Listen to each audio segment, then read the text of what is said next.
Okay, I'll call this meeting to order. Regular council meeting for Monday, February, I should say, the 9th. It's 3 p.m. And I'd ask Councillor Hill to please read the land acknowledgement. Thank you, Mayor Barclay. The town of Innisfell acknowledges that we are meeting on Treaty 7 territory, the ancestral and traditional territory of the Blackfoot Confederacy, Kainai, Piikani, Siksika, as well as the Tsuut'ina First Nation and Stoney Nakoda First Nation.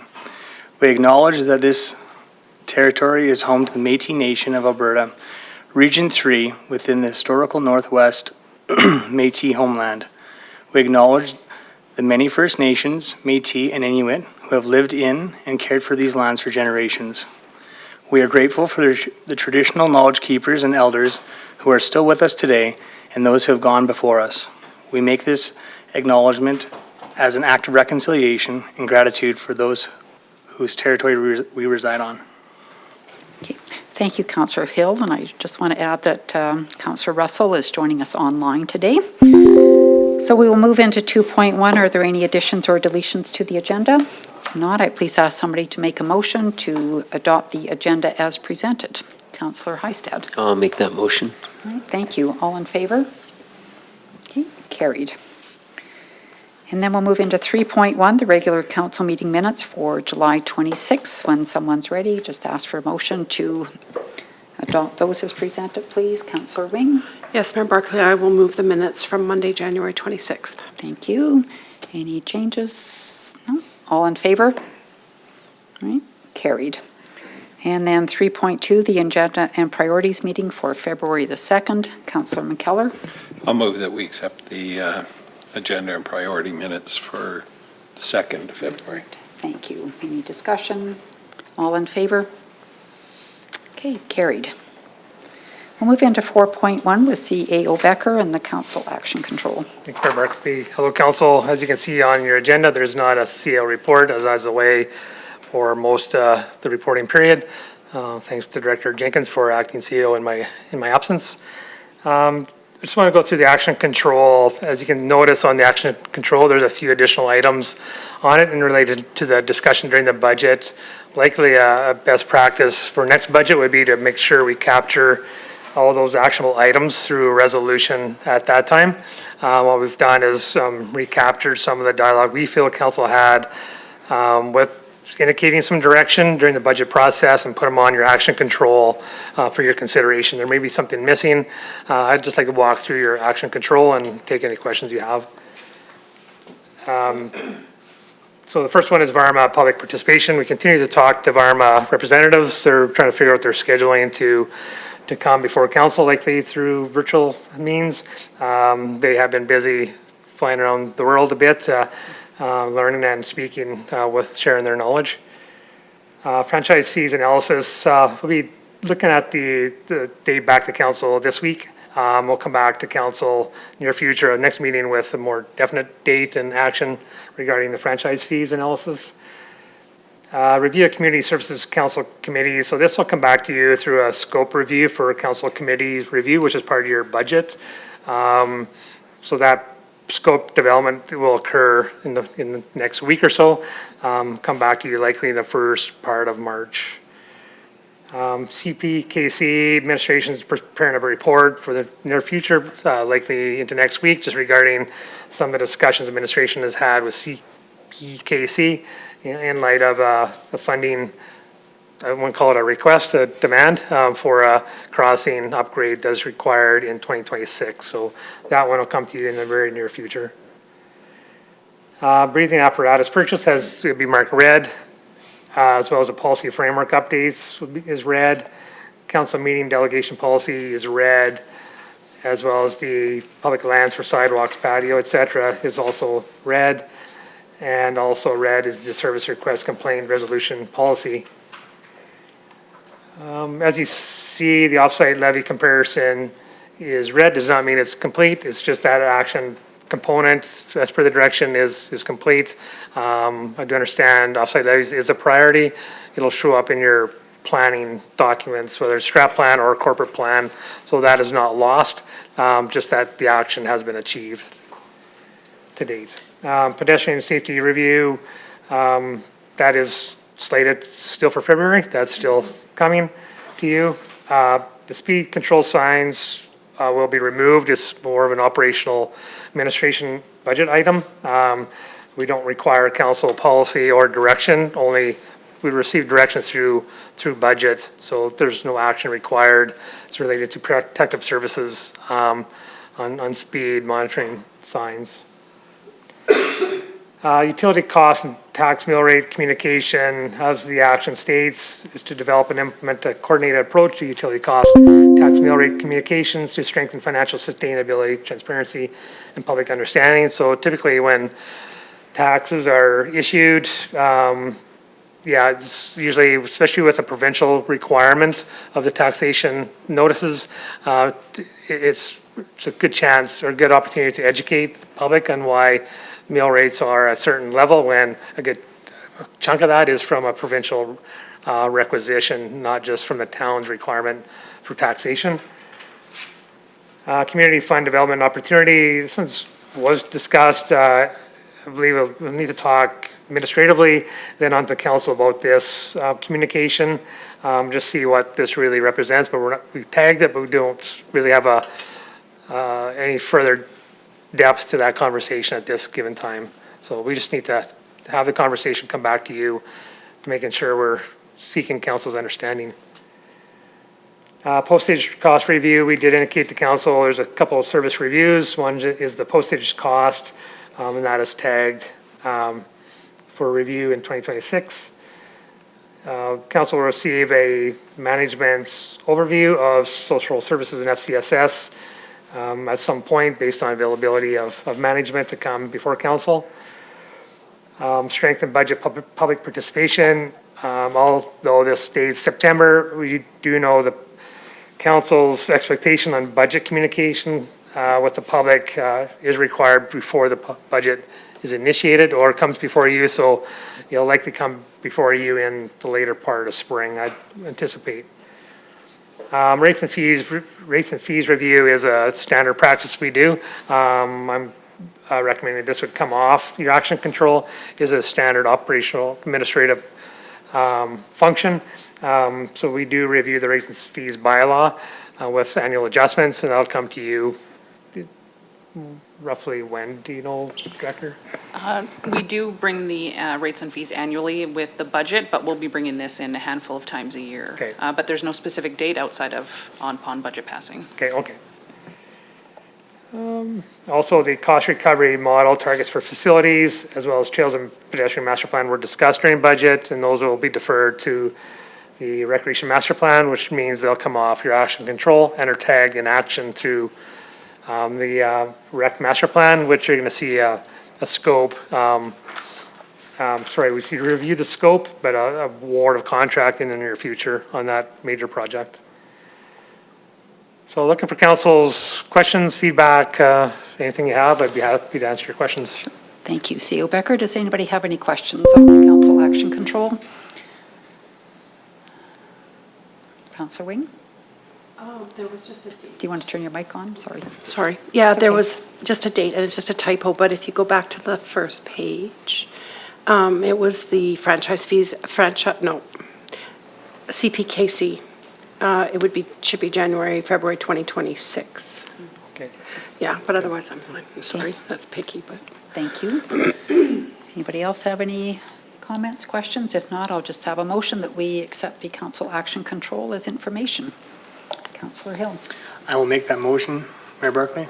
All right, thank you. All in favor? Carried.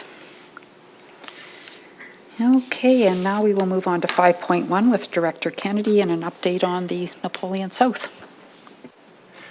Thanks, Mayor Barkley. So just verbally, just a quick update. We have finished the shallow utilities. Energizing of those should happen in the next week or two. If you've gone past there, you see the new light standards are up. Starting probably May into June, we'll finish, obviously, the sidewalk that got carried over into this year, as well as concrete, other swales. We'll be planting the boulevard trees down 61st, as well as landscaping through the park space, getting that seeded. And then this fall, potentially, depending on the construction, we'll look at doing some paving. That'll be dependent on, obviously, house building and how much construction we have going on in the area. Yeah, that's just a brief update on it. And then I guess just on the sales and development side, yeah, sales have been very strong. We have started to receive permit applications for construction, so we're hoping come sort of end of April, we'll start to see some activity down there, and yeah, we're looking forward to seeing it. I'm looking forward to driving down the road actually later this week, so. The involved site is up to date if you're watching lot sales, but yeah, very positive. So could construction start prior to April, or are we waiting? Yes, Okay. yeah, construction could start essentially now. Yeah. Because they could start on basement, digging basements, that sort of thing, even before Sure. the power's completely turned on, but. Okay, yeah, sounds good. Anybody have any questions? Councillor Hystad. Thanks, Mayor Barkley. The only question I have regarding the development, it's very positive news for council and the community. The sales are going well. On the 44th Street Crescent there, where the chicanes are, that's a one-way. Is that a one-way street? No, is that a two-way street?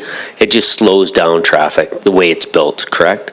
Okay, no, I was just watching. Actually, I purposely walked down the whole street yesterday, and I took a video saying I'm the first person to walk the whole street. I got video to prove it, Johnny, so there. No, thanks a lot. I just assumed it was a one-way. Thank you.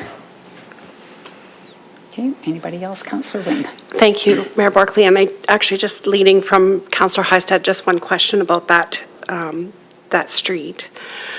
We just spent the weekend in a major urban center on the north end of this province, and snow removal in some of those smaller streets with development on them is horrible, because they say they can't get their big stuff in there, of course. But we've talked about that, right? We will be using smaller equipment, or will our equipment actually fit down that street?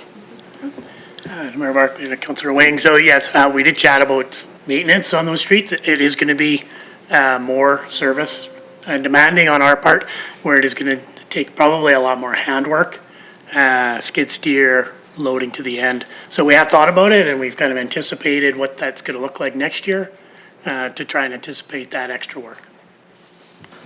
Thank you. Yeah, it's just the buildup of ice in areas where there's, well, anybody, but seniors especially, like if we have to be able to keep it under control. Edmonton is in terrible shape. Okay, anybody else? If not, we'll just have a motion, please, that we accept Director Kennedy's report as presented. I will make that motion. Okay, thank you, Councillor Strong. All in favor? All right, carried. Okay, and we will get into 6.1 with Director Vickers. Yes, thank you, Mayor Barkley. I do have an updated Subdivision Development Appeal Board bylaw before Council's consideration. The purpose of this update is primarily operational. Our current bylaw has created a challenge in how appeal hearings are convened, because the wording effectively requires the full board to sit for every hearing. So in practice, this creates scheduling risk when members are unavailable or when there's vacancies on the board, which is relevant because we currently have an opening. We're currently operating with 4 public members, and we are actively recruiting for our remaining member. And we did experience this issue last year when appeal had to be heard within the timeline the MGA kind of dictates. And we didn't meet that membership requirement under our existing bylaw. So as a result, council actually had to make a temporary external appointment just so that we were able to actually convene that meeting. So this new updated bylaw kind of addresses that issue by separating the composition of the overall board from the composition of just a hearing. So under the draft, appeals can now be heard by a 3-member panel with no more than 1 council member participating in each hearing. And this approach is consistent with current Alberta practice and improves flexibility without changing how appeals are actually decided. So other updates, obviously, we did modernize the language. We put some stuff in there clearly recognizing the MPC as the subdivision authority and ensuring the board can continue to function even if all public members are not filled.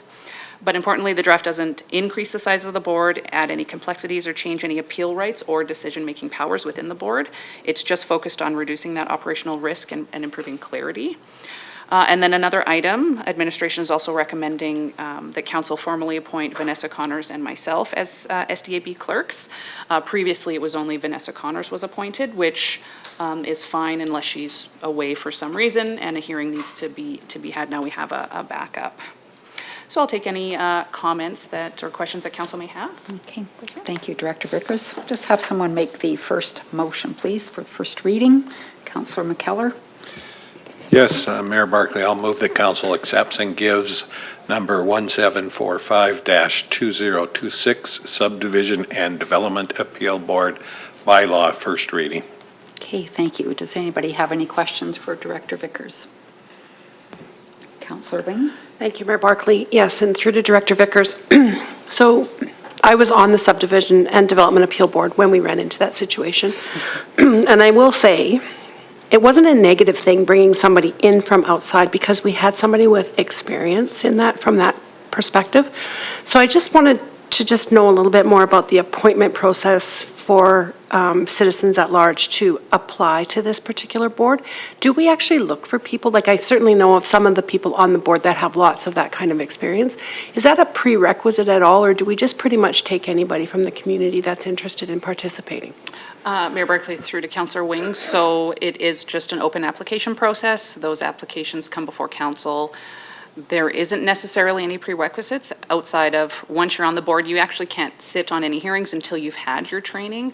So all members have to be trained. They just maybe don't have hearing experience. Fine, thank you very much. Okay, thank you. Anybody else?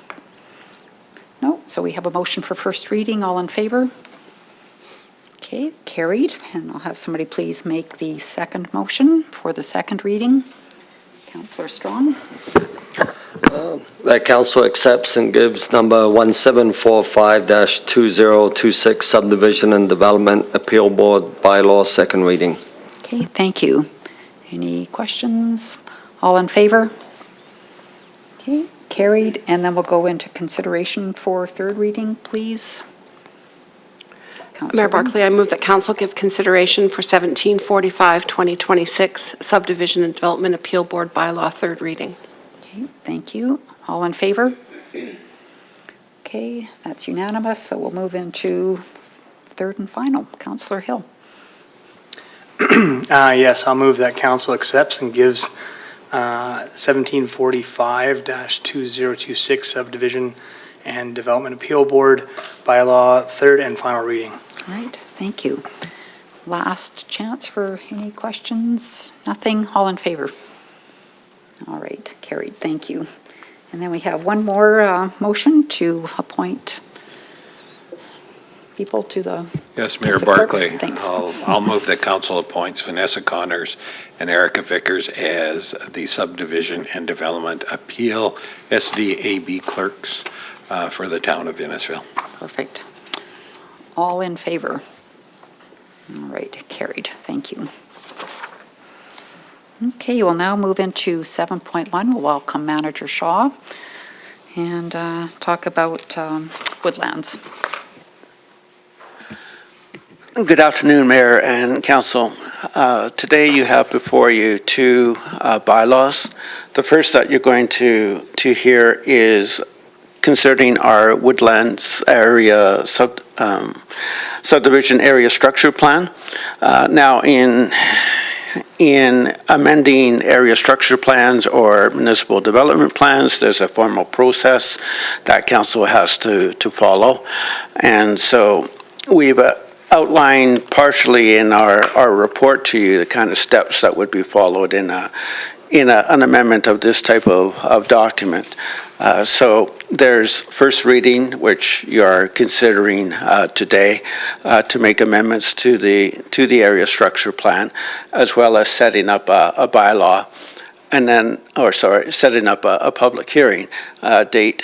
And so with that, what would then happen is that administration would then begin the notification process, which involves advertising as well as direct notification of landowners in the area. So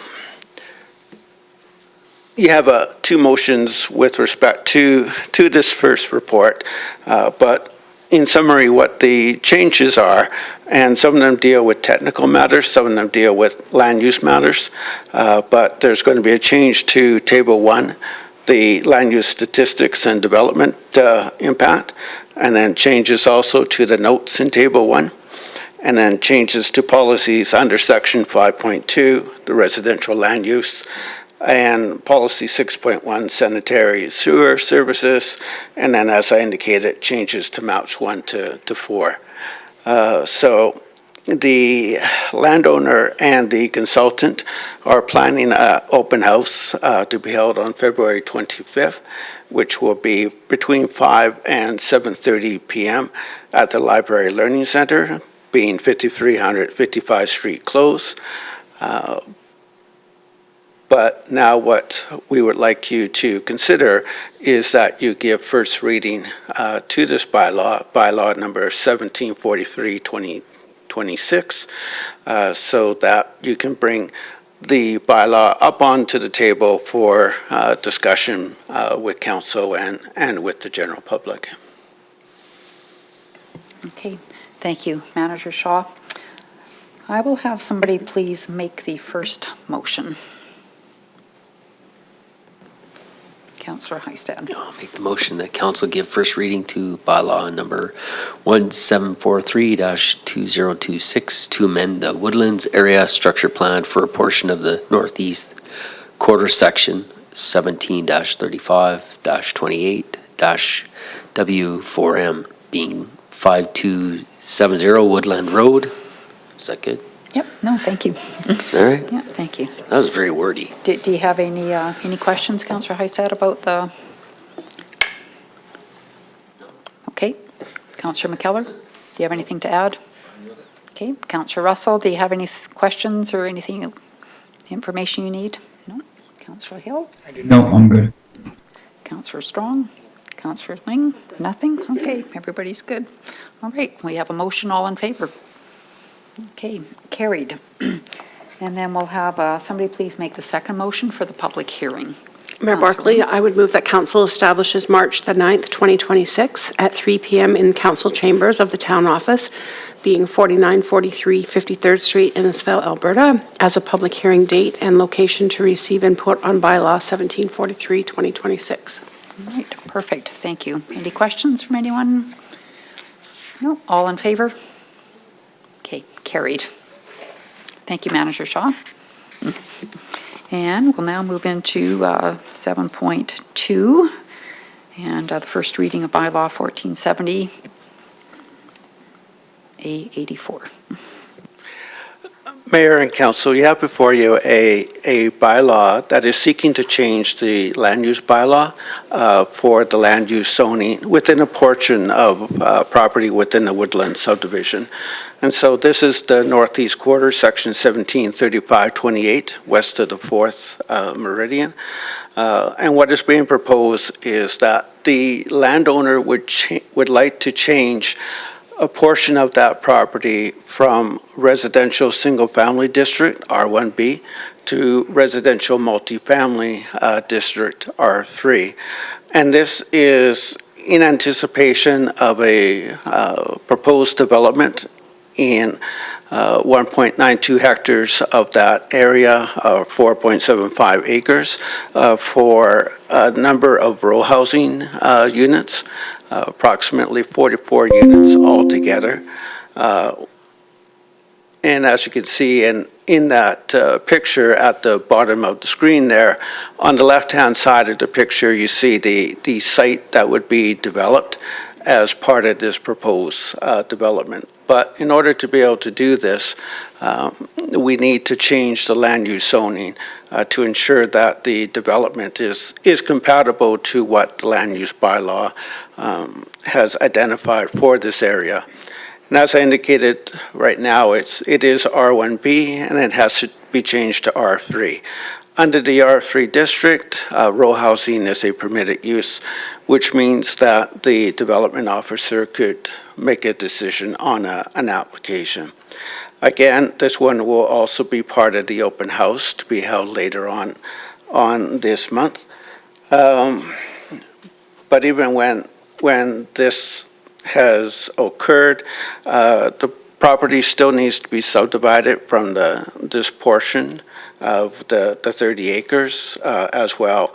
Development agreement would have to be entered into, so then there would also have to be individual development permits and building permits for the individual dwellings. So there's still a lot of work that has to happen, but this would be the first step in terms of creating the land use framework that will then be able to deal with this proposed development. So you have two recommendations for motions before you, and that is regarding first reading as well as establishing a public hearing date. Okay, thank you, Manager Shaw. Can I please have someone make the first motion? Councillor Hill? Yes, Mayor Barkley. I'll make the motion, recommend a motion that council gives first reading to bylaw number 1470-A84 to rezone the portion of the northeast quarter section 17-35-28-W4M for residential single-family district R1B to residential multifamily district R3. Okay, thank you. Any questions from anybody? No, I don't see any. All in favor? Okay, carried. And then need a second motion, please, for the public hearing. Councillor McKellar?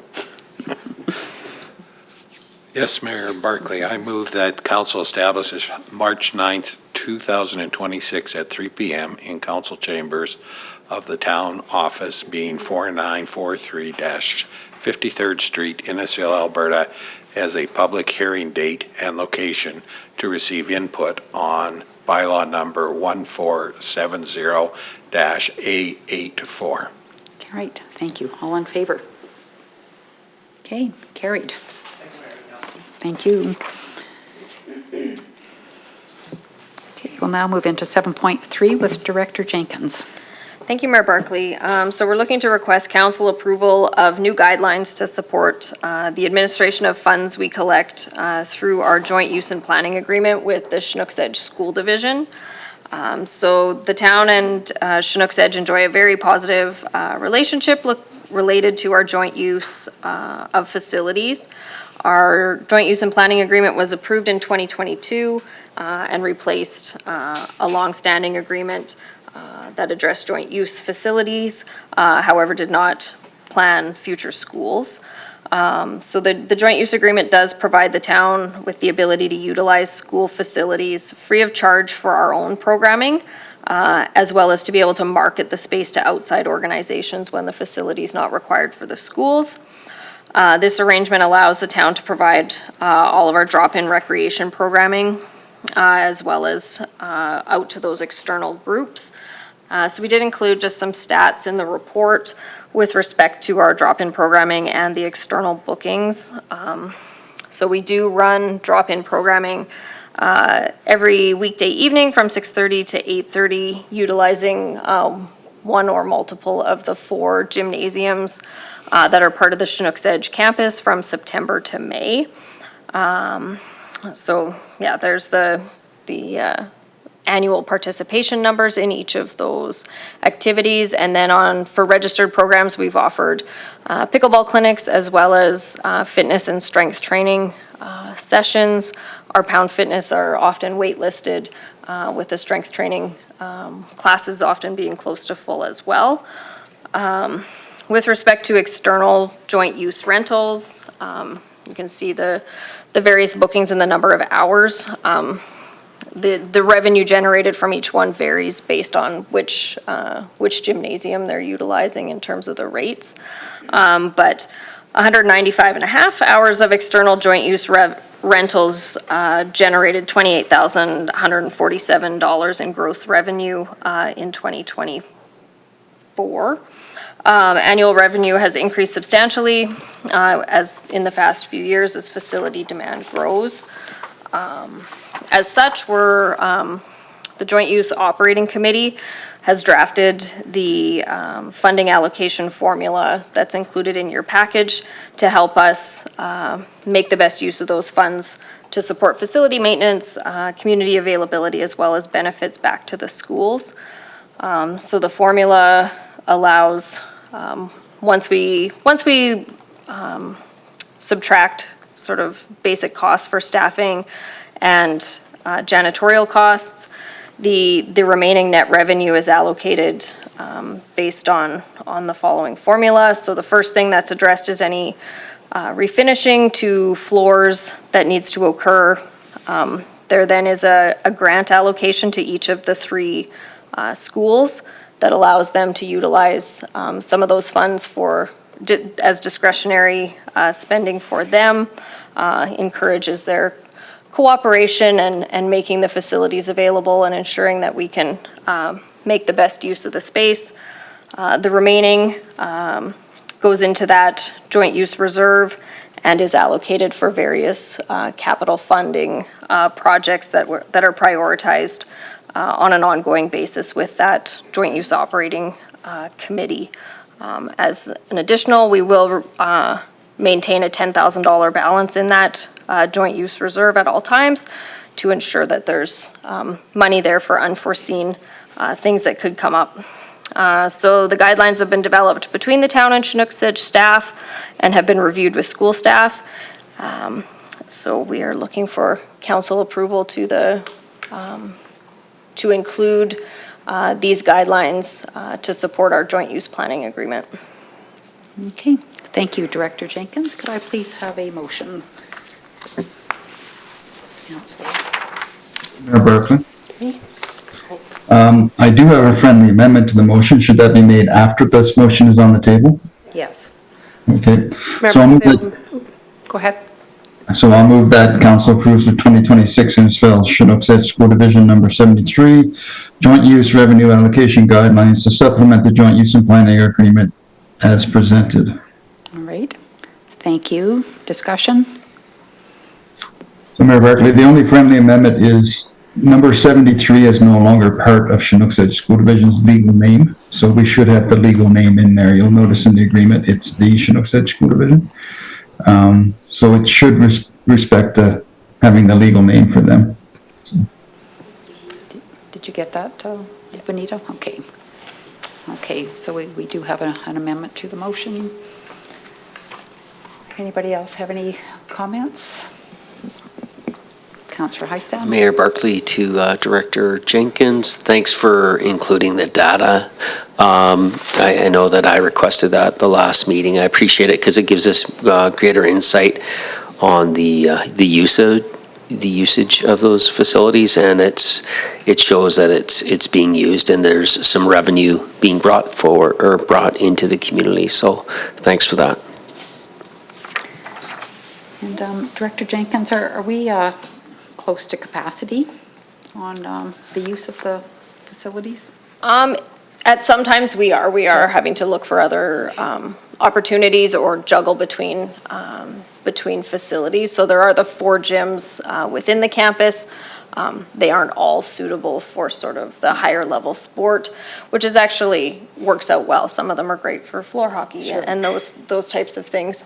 But we have run into, even this spring, having to, shuffle around and prioritize some of those responses or requests that we're getting to make sure that that everyone has the ability to utilize the space. There is the opportunity at the St. Marguerite's School for that gym to be accessed as well. Bookings for that gym go directly through Red Deer Catholic School Division. Okay. Yeah. Okay, I was going to ask you about that. Yep. We're using that for others. Okay, sounds good. So we have a motion. Sorry, I couldn't quite hear what he said, but I will say it's fine. You're giving me the wave. It's all good. So all in favor? All right, carried. Okay, we'll move into correspondence and information. just have somebody make a motion, please, that we accept the correspondence as information. Councillor Hill? Yes, Mayor Barkley, I'll make a motion that we accept the correspondence and information. Okay, great, thank you. All in favor?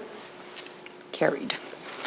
Okay, we'll get into council reports. Councillor Wing? Thank you, Mayor Barkley. My report is in the package, and I don't have anything to add. All right, thank you. And Councillor Strong?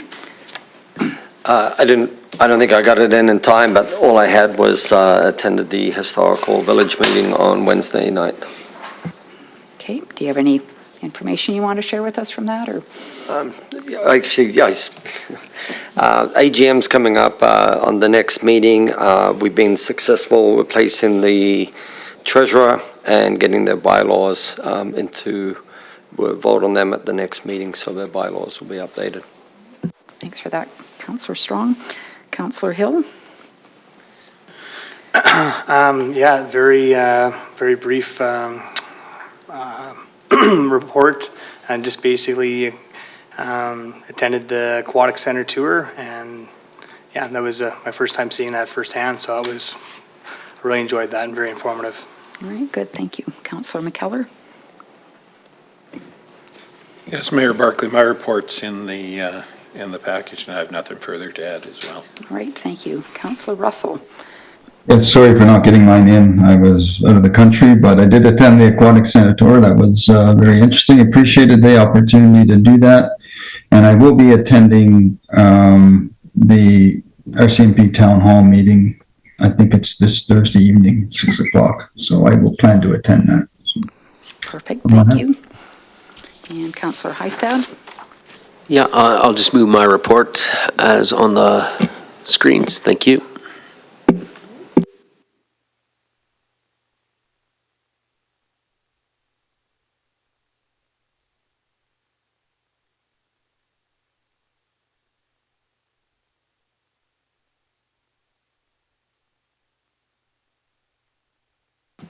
I'll make that motion.